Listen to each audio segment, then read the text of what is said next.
അല്ല നിങ്ങളൊന്ന് ക്ലിയർ ചെയ്ത് പോയി. നിങ്ങളെല്ലാം കൂടി കണ്ട് തരീക്കിടല്ലേ. ഞാനൊന്ന് പറയണം, അങ്ങോട്ടും ഇങ്ങോട്ട് കേൾക്ക്. ചോദിക്കുമ്പോൾ നിങ്ങളൊന്ന് ആലോചിക്കണം. ചോദിക്കണമെങ്കിൽ എന്തെങ്കിലും സത്യം ഉണ്ടോന്നുള്ളത്. ഈ മണ്ണ് നീക്കം ചെയ്യാത്തതാണ് അപകടത്തിന് കാരണം എന്നാണ് പ്രതിപക്ഷ നേതാവ് ഉൾപ്പെടെ കുറ്റപ്പെടുത്തുന്നത്. പക്ഷേ എന്താണ് നിങ്ങൾ മറിച്ചും പറയുന്നത്? ഇപ്പോൾ രണ്ട് വാദങ്ങൾ ഒരുപോലെ നിൽക്കുകയാണ്. എന്താണ് ഇന്നത്തെ സാഹചര്യം? ഒരു കൃത്യത ഇല്ലാത്ത എന്താണ്? പ്രതിപക്ഷ നേതാവിൻ്റെ കാലത്തല്ലേ ഈ പണിയൊക്കെ തുടങ്ങിയത്. ഞാനിപ്പോൾ രാഷ്ട്രീയമോ കാര്യങ്ങളോ വിവാദങ്ങളോ ഒന്നും പറയല്ല.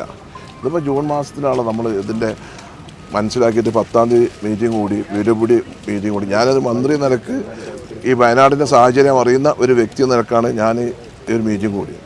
അത് കഴിഞ്ഞ് 25-ാം തീയതി ഇവിടെ വന്നു, സെക്രട്ടറിമാർ വന്നു, ചീഫ് എഞ്ചിനീയർ വന്നു, ഒക്കെ പരിശോധിച്ചു, കൊങ്കൺകാരെ കൂട്ടി കാര്യങ്ങളൊക്കെ പറഞ്ഞു. ജൂലൈ 1-ാം തീയതി മീറ്റിങ്ങിൽ ഞാൻ വളരെ വ്യക്തമായി പറഞ്ഞിട്ടുണ്ട്, വയനാടാണ് സാഹചര്യം വളരെ അപകടകരമാണ്, അത് ശ്രദ്ധിക്കണം, അതുകൊണ്ട് ആ മണ്ണിൻ്റെ കാര്യത്തിൽ തീരുമാനം ഉണ്ടാക്കണം എന്ന് തന്നെ പറഞ്ഞിട്ടുണ്ട്.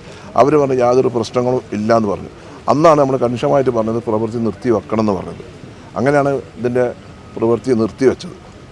ഇനി എന്താണെന്നതിൽ ബഹുമാനപ്പെട്ട മുഖ്യമന്ത്രി ഇന്നലെ സൂചിപ്പിച്ചതുപോലെ ഒരു വിദഗ്ധ സമിതിയെ വെച്ച് എല്ലാ ഭാഗത്തും അശാസ്ത്രീയമായ നിർമ്മാണ പ്രവർത്തനങ്ങൾ നടന്നിട്ടുണ്ടോ, ഇതിൻ്റെ EPC കോൺട്രാക്ട് ഉണ്ടാക്കിയതിൽ എന്തെങ്കിലും അപാകതകൾ ഉണ്ടായിട്ടുണ്ടോ, എൻവയോൺമെൻറ്റ് കമ്മിറ്റി പറഞ്ഞ നിർദ്ദേശങ്ങളൊക്കെ ഇവർ പാലിച്ചിട്ടുണ്ടോ, അതിൽ വൈലേഷൻ വന്നിട്ടുണ്ടോ, ഈ കാര്യങ്ങളൊക്കെ അന്വേഷിച്ചിട്ട് ഒരു റിപ്പോർട്ട് പറ്റേ. അതാണ് നമ്മൾ വെയിറ്റ് ചെയ്ത് കൊണ്ടിരിക്കുന്നത്. ഒരു ഭാഗത്ത് ഈ മണ്ണ് കൂടി കിടക്കുന്നുണ്ടല്ലോ, ഇപ്പോൾ ടാർപോളിൻ വിരിച്ചെടുത്ത്, അവിടെ അല്ലാതെ വേറെ മണ്ണ് കൂട്ടിയിട്ടിരുന്നു, അതോ ഈ മണ്ണ് മറ്റേത് ഇടിഞ്ഞ് താഴത്തേക്ക് വന്നിട്ടില്ലെന്നാണ് ഇവിടുന്ന് നോക്കുമ്പോൾ മനസ്സിലാകുന്നത്. എന്താ യഥാർത്ഥത്തിൽ ഒരു വ്യക്തത കുറവുണ്ട്, അതുകൊണ്ട് ചോദിക്കുകയാണ്.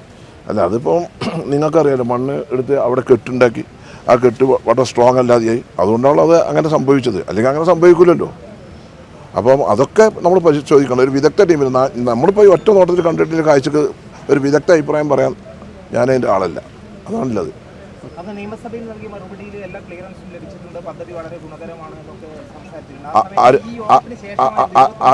ആര് നിയമസഭയിൽ ഇതിനെപ്പറ്റി ഒന്നും വന്നിട്ടില്ല. ഞാനൊരു ചോദ്യം ഞാനല്ല അത് നിങ്ങൾ തെറ്റിദ്ധാരണ. ഞാൻ നിയമസഭയിൽ ഇതിനെപ്പറ്റി ഒരു ചോദ്യം വന്നിട്ടില്ല.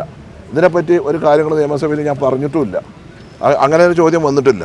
ആകെ ഞാൻ മന്ത്രി ആയതിനു ശേഷം വന്നത് ഒരാളുകളെ പറ്റി മാത്രമേ ചോദ്യം വന്നിട്ടുള്ളൂ. അല്ല നിങ്ങളൊന്ന് ക്ലിയർ ചെയ്ത് പോയി. നിങ്ങളെല്ലാം കൂടി കണ്ട് തരീക്കിടല്ലേ. ഞാനൊന്ന് പറയണം, അങ്ങോട്ടും ഇങ്ങോട്ട് കേൾക്ക്. ചോദിക്കുമ്പോൾ നിങ്ങളൊന്ന് ആലോചിക്കണം. ചോദിക്കണമെങ്കിൽ എന്തെങ്കിലും സത്യം ഉണ്ടോന്നുള്ളത്. ഈ പരിസ്ഥിതി അനുമതി സംബന്ധിച്ചുള്ള ചർച്ച നടക്കുന്നുണ്ടല്ലോ. ഈ പരിസ്ഥിതി അനുമതി കൊടുക്കുന്നതിൽ പല കാര്യങ്ങളും മറച്ചു വെച്ചു. പക്ഷേ പിണറായി വിജയൻ പറയുന്നത് സൂത്രപ്പണിയൊന്നും ഉണ്ടാക്കിയിട്ടല്ല, കൃത്യമായ പഠനം നടന്നതിൻ്റെ അടിസ്ഥാനത്തിലാണ് ഈ അനുമതിയൊക്കെ കിട്ടിയത് എന്നാണ്. അപ്പോൾ അങ്ങനെയാണെങ്കിൽ അതാണ് ഞങ്ങൾ പറഞ്ഞത്. എങ്ങനെയൊക്കെയാണ് ഇതിന് അനുമതി കൊടുത്തത്, എല്ലാ പഠനങ്ങളും നടത്തിയിട്ടുണ്ടോ, എല്ലാ വിദഗ്ധ അഭിപ്രായങ്ങളും എടുത്തിട്ടുണ്ടോ, എല്ലാ കാര്യങ്ങളൊക്കെ ഒന്ന് പരിശോധിക്കും. അതിനാണ് വിദഗ്ധ സമിതിയെ വെക്കുമെന്നത് ബഹുമാനപ്പെട്ട മുഖ്യമന്ത്രി ഇന്നലെ സൂചിപ്പിച്ചത്.